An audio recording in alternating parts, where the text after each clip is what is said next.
Hey guys, it's me Red and welcome back to my channel. Kung bago ka pa lang sa channel natin, I am a vlogger from Cabanatuan originally but I recently moved here sa Clark, so dito na tayo sa Pampanga. So bago ang lahat, mag-subscribe ka muna sa baba, i-click mo na yung subscribe button and i-tick mo na rin yung notification bell para notified kayo every time I upload new videos. Pero kung matagal ka nang nakasubscribe sa channel natin, thank you so much for tuning in and ang dami sa inyong nag-message sa akin nung nag-upload ako ng stories ko sa Japan. A lot of you asked for me to upload a haul video. So eto na guys, gagawa na tayo ng haul ng lahat ng items na na-purchase ko doon sa aming recent Japan trip. So I decided na i-release muna itong haul video bago yung mga vlogs. So kung napapanood nyo to, abangan nyo yung mga vlogs soon sa aking channel guys. So lahat ng items na binili ko guys, hindi ko na i-mention yung prices kasi hindi ko sila kabisado. Ilalagay ko na lang yung prices nila dito sa taas or somewhere dito sa screen. Pero yung exchange rate namin guys, nung nagpapalit kami ng Japanese yen was 4,720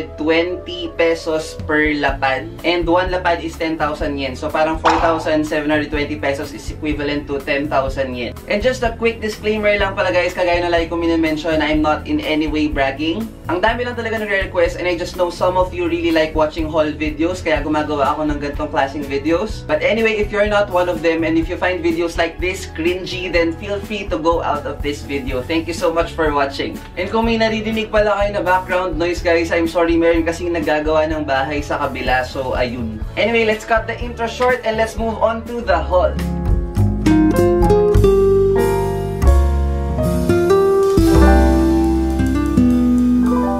One of the food finds that I tried sa Japan nung pagkadating pa lang namin ay yung mga onigiri sa kanilang convenience stores like 7-Eleven, Ministop, and Family Mart. And grabe, sobrang na-inlove ako sa salmon onigiri ng Family Mart guys. Actually, yung sa 7-Eleven na try ko, ganun din naman yung lasa, pero mas gusto ko sa Family Mart nila kasi mas maraming options. Pero ito, nag-hoard ako ng mga salmon onigiri. So, isang plastic to na puno ng salmon onigiri. I bought like 8 or 9 pieces yata. So, baka i-share ko yung mga 3 or 4 pieces dito doon sa aking office mates, pero yung iba akin na to lahat, sorry. Sarap talaga, grabe.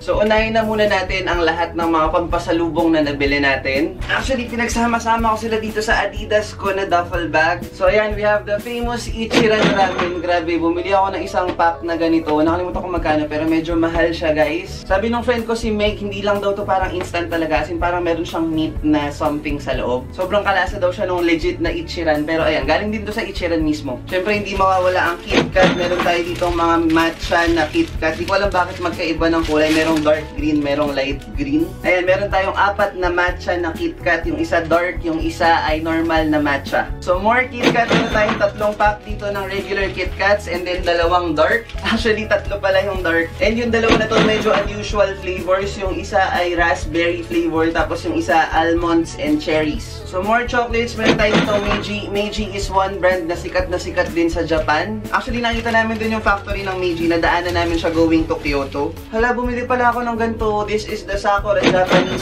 sake na KitKat. So, hindi ko alam kung ano lasa nito, pero i-try natin siya. Ito, sobrang favorite ko guys, yung poppy na chocolate and matcha flavor yung kinuha ko. Ang hilig ko dito nung bata. So, ito, strawberry chocolate. Parang siyang strawberry na coated ng chocolate na matcha. I also got 3 boxes of matcha milk. And ito, matcha milk din to, pero iba yung brand niya. Ulit-ulit ako. Ito, matcha milk din siya guys, pero mas malaki siya. Tapos medyo mas mahal yung brand na to. Ayan. So, meron din tayo Meiji na almond and Meiji na macadamia na matcha. Ito, natatawa ko. Request ko ni Mami tsaka ni Daddy guys, kasi every time may umuwi kaming family member galing Japan, ito yung pinapabili nila, yung panghilod sa Japan. So ayan, bumili ako ng 2 para kay Mami at Daddy. Yung chocolate pa pala ito guys, yung Meiji na milk chocolate na parang nakaganyan. Ayan, bumili lang kami ng 2. So pampasalubong, we got so many chopsticks. Ayan, iba't ibang klaseng design. Sobrang dami nito guys, parang nasa 40 or 50 pieces na chopsticks yung binili namin. Hello Kitty stuff para sa ate ni Ben kasi sobrang favorite ni ate yung Hello Kitty. Collector siya. 2 toy cars para dun sa 2 pamangkin ni Ben, si Juan at si Uno. And mga ref magnets, of course, yung mga ref magnets sa Japan ay sobrang mahal guys. Di ko alam bakit, sobrang mahal ng ref magnet nila dun. Anyway, ayan, bumili kami ng mga sushi and maki na ref magnets. Tapos, ito para sa bahay. Medyo mahal to dun sa Don Quijote. Nakalimutan ko magkano yung price nila. Lagay ko na lang again dyan sa inyong screen. Pero ayan yung itsura niya. Tapos ito nakita kami ng cute na stamp dun sa Hakien. Dun sa parang 100 yen store sa Japan. Bumili kami ng dalawa. Itong isa is paw ng dog. Tapos ito naman 4-leaf clover. And lastly, request ng mama ni Ben, mask daw na whitening. So ayan, bumili kami. So yun lang naman ang laman ng Adidas na duffel bag. Meron pa pala kami isang big na seafood na cup noodles dito. Actually, wala kaming balak na bumili ng ganito. Dapat kakainin namin to nung nandun kami sa Japan. Kaya lang di namin nakain. Hindi ko alam kung bakit. Hindi kami magpapasalubong ng ganito guys kasi they take so much space sa luggage. Kaya wala kaming mailalagay kung bibili kami ng maraming ganito. Ito nabili ko pala sa 7-Eleven. Mochi na strawberry. Tapos ito parang sikat to sa kanila guys. Yung grape nila na something. Naka-open na to actually. Na-curious kasi ako kasi ang dami kong napanood na haul videos na bumili sila ng ganito. Tapos tinry ko okay naman. Para siyang legit na grapes na ginawang candy. Parang ganun. Tapos, ang dami kasi dun nalalaglag na cherry blossoms. Bawal yatang pumitas, of course. Pero yung mga nalalaglag, pinupulot ko. Tapos, nung nagpunta kami ng Hakien, nakakita ako ng small containers. Ayan, bumili ako. Tapos, nilagay ko sa loob yung mga cherry blossoms na petals na napulot ko. So, ayan, souvenir lang. Nakakatuwa. Tapos, baka ibang pasalubong ko yung iba. I also got this. This is a postcard that I got from Louis Square. Yung isang office mate ko kasi sikat daw yung painting na to sa Japan. Tapos, ayun, nung nakakita ako, bumili ako para sa kanya. Tapos nung nasa Kansai Airport kami pa uwi, nagubos ako ng coins kaya ibinili ko na lang ng mga pins dun sa Tsutaya. Ayan, meron ditong mga pins. I bought 5. Sobrang cute ng mga designs nila guys. Ayan, meron tayo ditong Shiba Inu, Onigiri, and Japan. Tapos ayan, meron akong isang friend na nag-request ng Starbucks na Japan na mug. So ayan yung design niya, parang Mount Fuji. Kaso after ko tong bilhin, inaway niya ako sa chat and di ko alam kung bati na ba kami. If not, baka sa akin to mapunta. Grabe yung trivia eh, no? Last item dito sa baba na hindi nyo nakikita is a bag from Wigo. So yung Wigo guys is parang consignment store ng Champion, stuff like that. Ayan, bumili ako ng isang socks na red and green kasi bagay ito doon sa binili ko na bag from Gucci. And I bought 2 Champion shirts. Yung isa is red na logo shirt lang. Ayan, meron lang siyang logo dyan ng Champion and meron din siyang logo doon sa sleeves. And merong yellow version, ganun din siya. Meron siyang logo ng Champion dyan at logo ng Champion dito. And kung gusto nyo makita yung mga nasa likod ko, abangan nyo sa susunod na video. Just kidding, simulan na natin dito sa Adidas na to. Actually, pauwi kami nito galing Odaiba. Nadaan lang kami ng Adidas. Tapos nakita ko nito. So, 3-in-1 bundle siya ng mga socks, guys. And ang cute ng colorway. Meron ditong dark green and white. Merong gray and green. Tapos merong green and white. Wala lang, napahord ako bigla ng kulay green and kulay red na stuff. Dahil nga dun sa binili kong bag. Ganun kasi ako pag may bagong bag. Ewan ko, gusto ko terno-terno sila. So, ito naman ay of course, ang sikat na Ollivanders. Nabili namin to dun sa Harry Potter World sa Universal Studios Japan. And So ayan, bumili ako ng interactive na wand and yung pinili kong design is yung kay Harry Potter kasi hindi naman ako sobrang fan ng Harry Potter actually, so hindi ko kilala yung iba. Gusto ko lang matry mag-magic dun kaya napabili din ako. Moving on, we also got something from Ralph Lauren.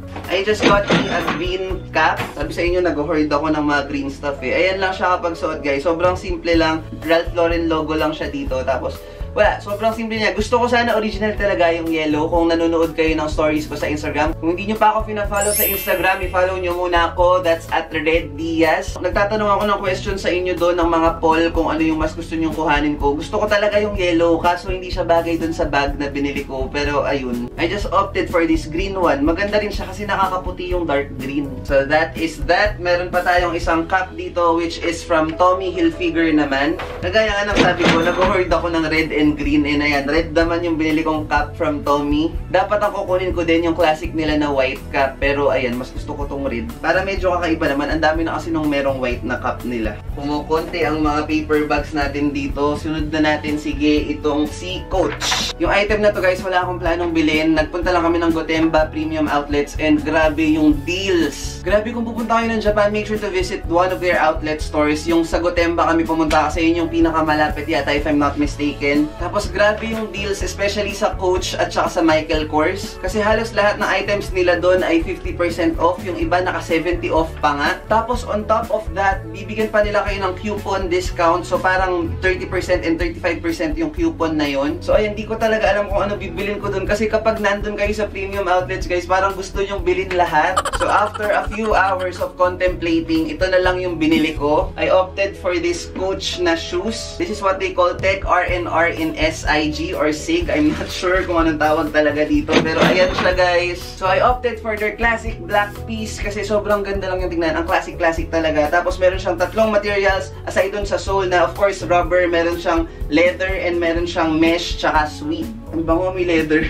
Nasuot ko na to actually nung nagpunta kami ng Odaiba, pero ayun. Mabango naman kasi yung paa ko guys. Wala talaga akong balak na bumili ng designer shoes, pero grabe kasi yung discount nito guys. Parang yung original price niya was around 25,000 pesos, pero naka 50 off siya, so 12,500 na lang. Tapos may 30% coupon pa, parang kulang 9,000 ko na lang siya nakuha. Moving on, meron tayong another pair of shoes dito naman kay Nike. This is love at first sight guys. Grabe yung box pa lang, tingnan nyo naman. Nasira nga siya, nakakainis oh. Pero ang ganda ng box nito kasi meron siyang parang effect na ganyan. Grabe guys, believe me when I say wala akong planong mag-splurge sa shoes, pero ang ending nakabili ako ng 3 pairs. Meron pa tayong isa dito from Adi. Pero ayun, sobrang love at first sight kasi nadaanan lang namin to actually sa Nike store sa Harajuku area. Tapos nung pumasok kami, wala na akong nagawa. Sobrang ganda niya. Ayan, ito yung itsura niya. Diba? Sobrang head turner ng shoes na to. Tapos ngayon ko lang talaga to nakita. This is their Air Max 720. Tapos this pair is a Harajuku limited edition pair. So dun mo lang siya sa Harajuku store ng Nike mabibili. Sa ibang Nike stores hindi mo siya makikita. Pero dun sa mga consignment stores like Atmos, of course mabibili mo siya dun. Pero grabe, buti meron talagang size ko nitong orange. Kasi alam niyo naman, sobrang favorite color ko yung orange, diba? So this is the colorway that I chose. Yung parang yellow na nagta-transition sa orange. Tapos meron siyang black details. Hindi ko pa to nasuot actually kasi sobrang ganda niya. Hindi ko alam, parang ayoko siya madumihan.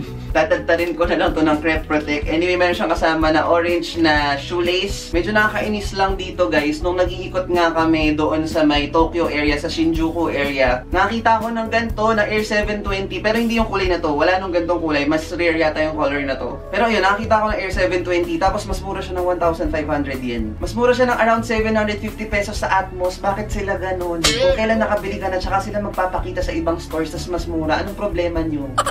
Down to our last 2 items. Unahin na natin tong last pair ng shoes na nabili ko, which is from Adi. Actually, bumili rin pala ako ng track pants sa kanila. Nakalimutan ko na to. Grabe, ang ganda ng track pants na to guys. Ang mahal kasi ng mga track pants dito sa Pilipinas. Pero dun sa Gotemba, ayan, nakasale siya. Ang ganda niya.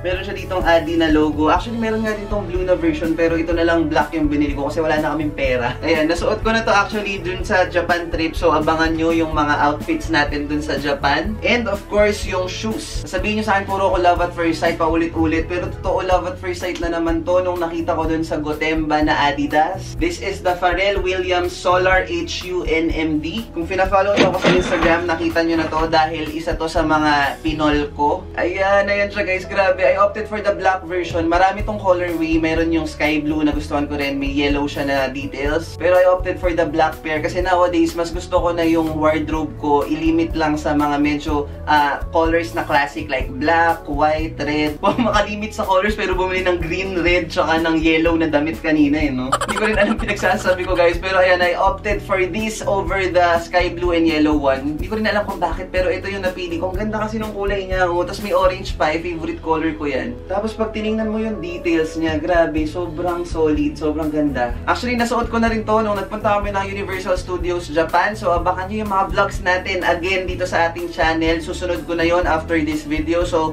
make sure nakasubscribe kayo. I-subscribe nyo na yan sa baba. Actually, akala ko nung una, Japan limited yung pair na to. Pero sabi ng friend ko, hindi daw. Medyo hater kasi yun ang mga shoes. Yung mga shoes lang niya yung maganda sa kanya. Hindi, joke lang. Pero ayan, meron kasi siyang Japanese characters dito kung di nyo napapansin. So, that leaves us with this last item. Grabe, wag nyo ako i-judge, guys. To be honest, growing up, wala akong hilig sa mga designer stuff. Kasi hindi ako tao na nabubulol. Hindi ako yung tipo ng tao na naglo-look up sa mga bagay bagay na hindi ko achievable at the moment. So, nung mga time na high school, college days, pen shop lang, masaya na ako, ganun. Pero ito, kagaya anong nami-mention ko, pinagtrabahuhan ko po yung pera na pinambili ko. So, I guess I have the right naman to purchase something that will make me happy. So, kung napanood nyo na yung Singapore haul natin, which ililink ko sa card kung di nyo pa siya napapanood, bumili ako doon ng aking first ever designer item, which is my MCM bag. So, that's something that I really wanted, sobra. Kasi para kasya yung laptop, pero hindi ko siya nagagamit madalas. Kasi hindi naman ako lumalabas madalas nang dala ko yung laptop ko. So,